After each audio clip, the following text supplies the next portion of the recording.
when the object is in circular motion, once this force has been released upon this object, it will travel tangentially to the surface of the circle, which is nothing but perpendicular to the center of the circle, and the path is always a straight line. Once this force has been released, the object will fly away in a straight line due to the velocity of the object.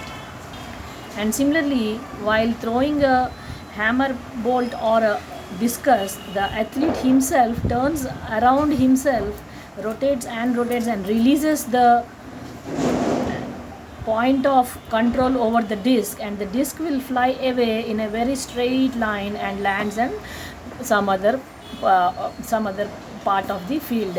And this kind of straight motion is also being vindicated because he has released the disc and the force acting or holding back has been withdrawn, and the object will fly in a straight line.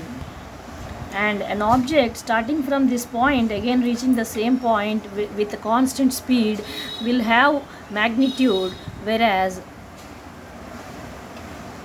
the velocity of the same object starting from the same point and ending at the same initial point, this is the initial and final position of the object, then the velocity will be 0, because as you know, the displacement that has happened is 0. It has been well explained in the previous videos.